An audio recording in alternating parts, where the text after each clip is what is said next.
Live from New Delhi, you're watching DD India Live, India's voice to the world. I'm Preeti Kaur. Coming up in the next 30 minutes. Debate issue dominates the US poll narrative. Kamala Harris bats for one more, even as Donald rules out another showdown. Polls show Kamala Harris outperformed Trump in ABC debate.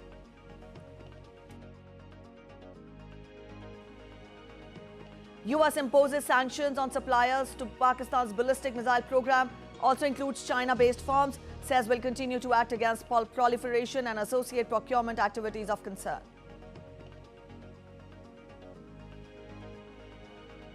Joe Biden eyes foreign policy legacy as White House declares that the upcoming meeting with Quad leaders from Japan, India and Australia will be held in US President's hometown of Wilmington, Delaware on September 21st.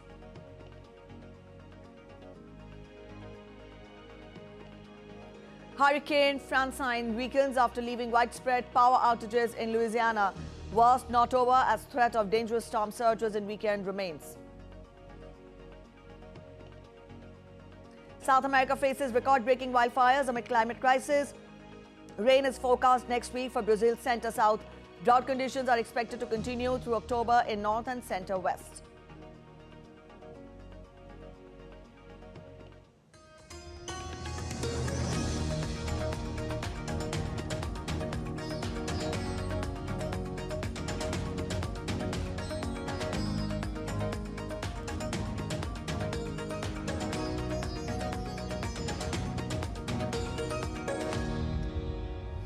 After astounding face-to-face presidential debate between Donald Trump and Kamala Harris in Philadelphia 2 nights ago, and Fox News' offer to host another one, all eyes are there to see the possibility of another televised debate between the two.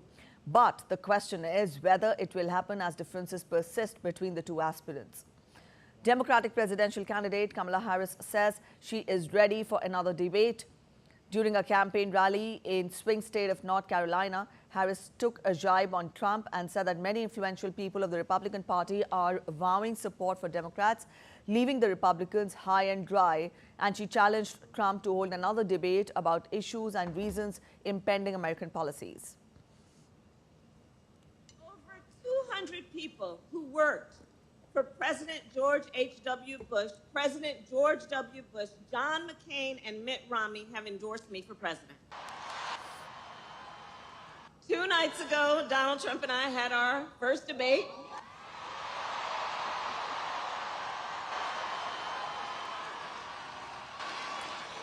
And I believe we owe it to the voters to have another debate. But Trump says no way. The former U.S. president is not ready to oblige Harris in another debate, saying that Harris misrepresents the facts and cannot be believed. Counting his earlier debate with U.S. President Joe Biden, Trump said 2 debates between presidential candidates had already taken place and there is no scope for another debate. Trump was speaking in Arizona rally, convincing the voters about his monumental victory over his rival. He also accused Harris telling lies about her working in McDonald's. She worked at McDonald's and she was working so hard. There's only one problem. She didn't work at McDonald's. She's a liar. Liar. As everyone saw 2 nights ago, we had a monumental victory over Comrade Kamala Harris in the presidential debate. So because we've done 2 debates and because they were successful, there will be no 3rd debate. The U.S. State Department on Thursday imposed sanctions on suppliers to Pakistan's ballistic missile program. The sanctions also include on China-based firms. Department spokesperson Matthew Miller said in a statement that the Beijing Research Institute of Automation for Machine Building Industry had worked with Pakistan to procure equipment for testing rocket motors for Shaheen 3 and Ababil systems and potentially for larger systems as well. The sanctions also targeted firms alongside Pakistan-based innovative equipment and a Chinese national for knowingly transferring equipment under missile technology restrictions. Washington similarly targeted 3 China-based companies with sanctions in October 2023 for supplying missile-applicable items to Pakistan.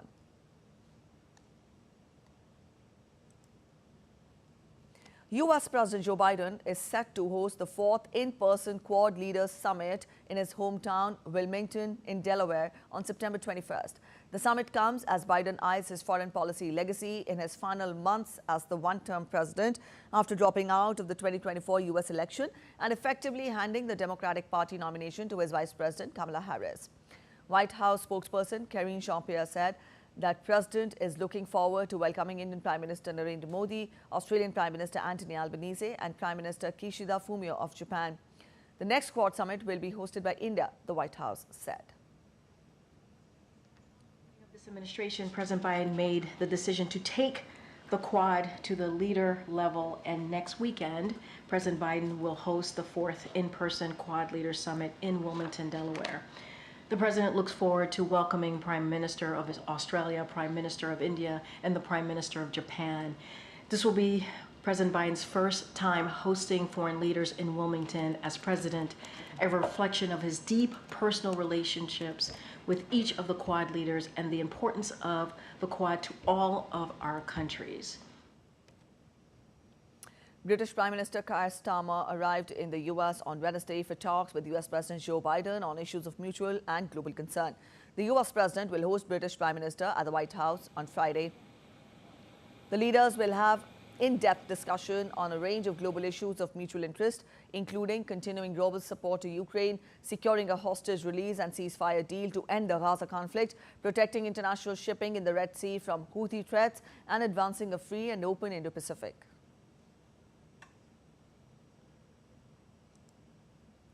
The Biden administration on Thursday imposed fresh sanctions on 16 Venezuelan officials. It comes in response to widespread voter fraud in the country's election that saw Maduro re-elected, which has been rejected by Washington as well as several European and Latin American nations. The sanctions include the judge and the prosecutor who authorized the arrest warrant for the opposition presidential candidate Edmundo Gonzalez, who has since fled Venezuela and sought protection in Spain. In addition to Treasury sanctions, the State Department is also imposing new visa restrictions on Maduro-aligned officials. In response to the United States, Caracas rejected the sanctions imposed by Washington as a crime of aggression. A foreign ministry statement said that Venezuela rejects in the strongest terms the new crime of aggression committed by the government of the United States of America against Venezuela, seeking to ingratiate itself with a political class that has restored to fascist and violent practices to overthrow, without success, the Bolivarian democracy.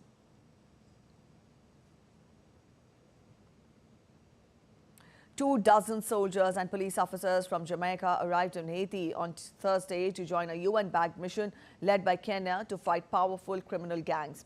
Jamaica formally pledged 200 personnel for the UN-backed mission in March, but the long-delayed security force has been slow to deploy, and its initial mandate will expire in under a month if it is not renewed. The mission is being led by Kenya, which is so far the only country to have deployed to Haiti with 400 police officers out of a total pledge of 1,000. The Belize Defense Force deployed 2 senior officers to Jamaica ahead of an assignment to Haiti as part of its contribution to the security mission. Russian President Vladimir Putin issued a stark warning on Thursday, stating that allowing Ukraine to attack Russian territory with Western-supplied long-range missiles would lead to direct conflict between Russia and NATO. He asserted that one such move would significantly alter the scope of the war, pulling Western nations into direct involvement. He emphasized that Ukraine lacks the technical ability to operate these advanced missile systems on its own, meaning NATO military personnel would have to handle critical tasks like satellite targeting and flight path programming. According to Putin, this involvement would make the West an active participant, leading to a significant and dangerous expansion of the conflict. It is not about allowing the Ukrainian regime to strike Russia with these weapons or not. It is about making a decision about whether NATO countries are directly involved in the military conflict or not. If this decision is made, it will mean nothing less than the direct participation of the NATO countries, the United States, and the European countries in the war in Ukraine. This is their direct participation, and this, of course, significantly changes the very essence, the very nature of the conflict. This will mean that the NATO countries, the United States, and the European countries are fighting Russia. And if this is so, Then, bearing in mind the change in the very essence of this conflict, we will make appropriate decisions based on the threats that will be created for us. Ukraine on Thursday accused Russia of using strategic bombers to target a civilian grain vessel in the Black Sea just outside Ukrainian waters and near NATO member Romania. Ukrainian President Volodymyr Zelensky said a Russian missile hit the vessel which was transporting grain to Egypt, marking the first such attack on a grain ship since the war began. While no casualties were reported, the US ambassador and the UN condemned the strike, calling it a threat to global food security. Ukrainian officials described the attack as a blatant violation of international law, and the damaged vessel, identified as the Aya, sustained significant damage. Russia has not yet responded to the allegations.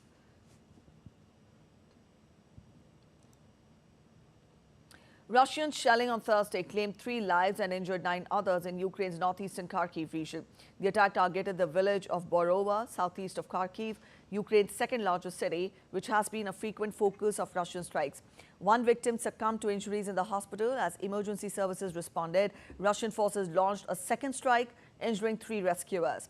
Separately, 5 people were hurt in a Russian airstrike on Kharkiv's Kivsky district. Meanwhile, in the bordering Sumy region, officials reported 57 Russian attacks throughout the day, with glide bombs killing 1 person near Yampol. Now, these attacks come as fighting continues in Russia's neighboring Kursk region, where Ukrainian forces launched an incursion last month.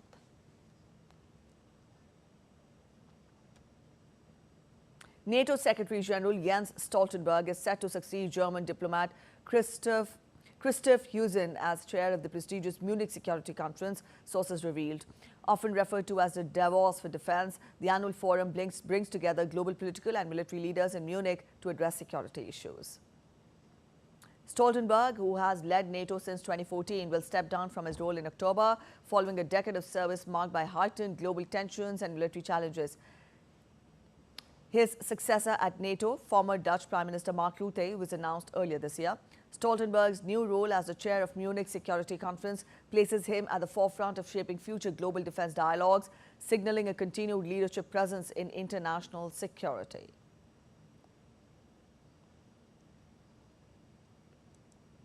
Hurricane Francine weakened into a post-tropical cyclone on Thursday afternoon as it moved north across Mississippi, soaking the state and its neighbors as heavy rain after slamming Louisiana coast as a dangerous Category 2 hurricane, causing widespread power outages for hundreds of thousands of homes and businesses.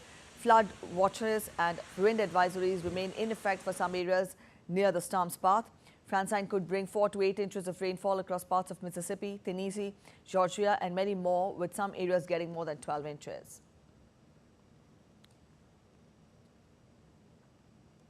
South America got ravaged by fire from Brazil's Amazon rainforest, breaking previous records for the number of blazes seen in a year. Satellite data analyzed by Brazil's Space Research Agency has registered more than 3,400,000 fire hotspots so far this year in all 13 countries of South America, topping the earlier 2007 record. Brazil and Bolivia have dispatched thousands of firefighters to attempt to control the blazes, but remain mostly at the mercy of extreme weather fueling the fires. Rain is forecast next week for Brazil's center-south. Drought conditions are expected to continue through October in north and center-west.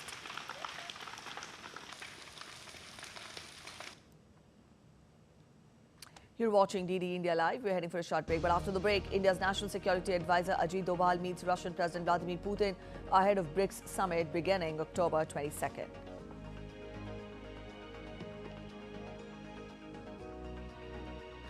Agitating doctors at loggerheads with West Bengal government over live streaming of the meeting to resolve the RG Kar stalemate.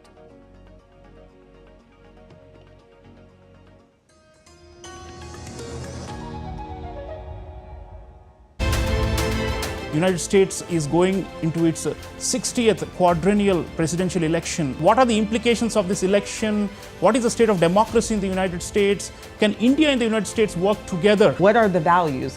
Do we still hold true the democratic values that we did when the Constitution was and our forefathers were drafting the Constitution? Are we evolving, right? And what does it mean to evolve? The relationship between India and the United States, as you point out, is critical. And what is foundational to that relationship is the common democratic values and the value of a vote, a single vote in each country.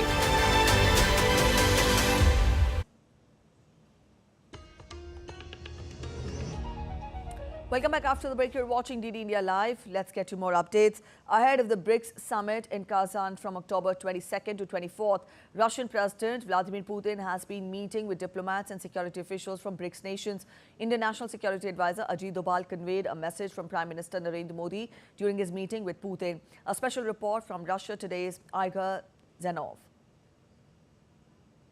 Century Palace on the southern coast of the Gulf of Finland. This venue is where the Russian President Vladimir Putin has been meeting with political, diplomatic and security heavyweights of some of the BRICS nations. He is set together with representatives of Iran, India, China, South Africa and Brazil, as all those delegates were provided with a rather rare opportunity when they could talk to the Russian leader directly without any middlemen. The already chamber-like format then shrunk even further when the Russian president held one-on-one meetings with representatives of India, China and Iran. And when it comes to India, well, New Delhi has sent here a truly notable character because he is an intelligence veteran. He is sometimes even referred to as a spy master.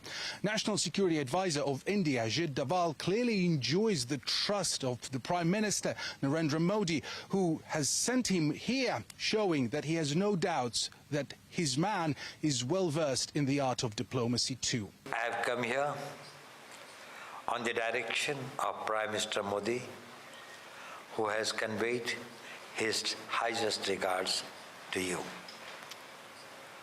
His visit to Moscow was greatly successful and was highly satisfied with the visit, and he has gone back with some very pleasant memories. What they discussed behind closed doors will remain a mystery for the public, at least for now. But what was said on camera is basically Vladimir Putin has invited the Indian Prime Minister Narendra Modi to visit the BRICS, the major BRICS summit later in October, and to talk to him one-on-one. As for Beijing, well, it deployed here its top diplomat whose tete-a-tete meeting with Vladimir Putin went on for over an hour. Relations of comprehensive partnership and strategic cooperation between Russia and China have been of a mutually beneficial and equal nature for many, many years. And on the 2nd October, we will celebrate the 75th anniversary of the establishment of diplomatic ties between our states. Russia and China are jointly defending the principles of a just democratic order based on international law, sovereignty and equality. And by the way, the Chinese foreign minister has confirmed that the Chinese leader, Xi Jinping, will be visiting and attending the big BRICS summit, which is also hosted by Russia next month already in Kazan. Representatives from dozens of nations, more than 20 countries participated in this BRICS security event, and a big emphasis was made on the participation of the countries from the global south. More than 30 countries have already expressed willingness to participate in the life of this alliance in one way or form. Some applied to join them. This year alone, several countries joined officially as full members. They became full members of BRICS. The founding members, the so-called maybe founding fathers of BRICS, they have been adamant from the very get-go that BRICS is not something basically BRICS is not an enemy to the West. BRICS is not an enemy to NATO and other alliances, because it is an alliance of a very different sort. It is not like the EU, it is not like NATO, it has a very different mission statement, and that it is simply an alternative, and well, an alternative that is growing very popular. India's External Affairs Minister Dr. S. Jaishankar is in Geneva, Switzerland, where he shared his perspectives on global tectonic shifts at the Geneva Center for Security Policy. He thanked Ambassador Jean-David Levitt and Ambassador Thomas Greminger for hosting him. The minister also met UN High Commissioner for Human Rights Volker Turk. He shared India's perspectives on the global human rights situation and how challenges are best addressed. Dr. S. Jaishankar also met Director General of the World Health Organization, Dr. Tedros. The two leaders discussed cooperation in WHO, including on traditional medicine and public health. At last, Dr. S. Jaishankar shared some moments with the Indian diaspora and friends of India in Geneva.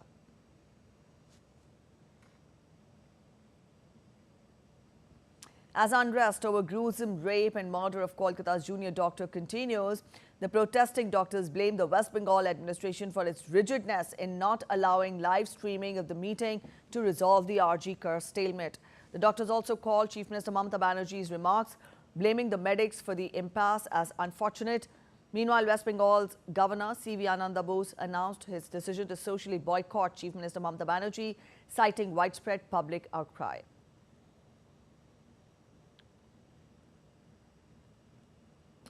Let's get to updates on upcoming assembly elections to be held in Jammu and Kashmir. Scrutiny of nominations will be held for the third phase of assembly polls in North Indian Union Territory. The candidates can withdraw their nomination papers by or before 17th of September. As many as 483 candidates have filed their nomination papers across 40 assembly constituencies of 7 districts of Jammu and Kashmir. Polling for the third phase will be held on 1st October 2024.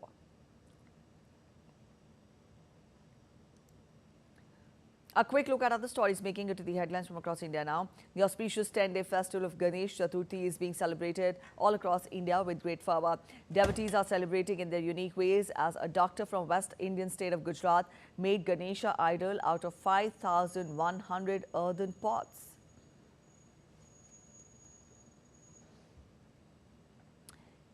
In the South Indian city of Warangal, devotees offered prayers at unique Ganesha idol made by dry fruits in Ramannapet.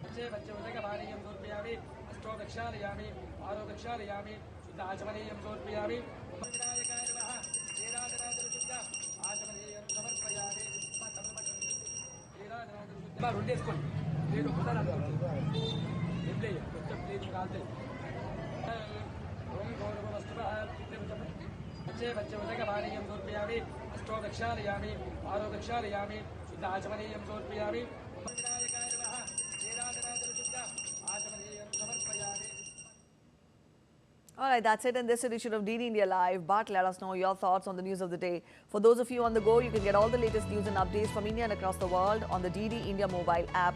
This app is available on both Android and iOS platforms, and you can scan the respective QR codes.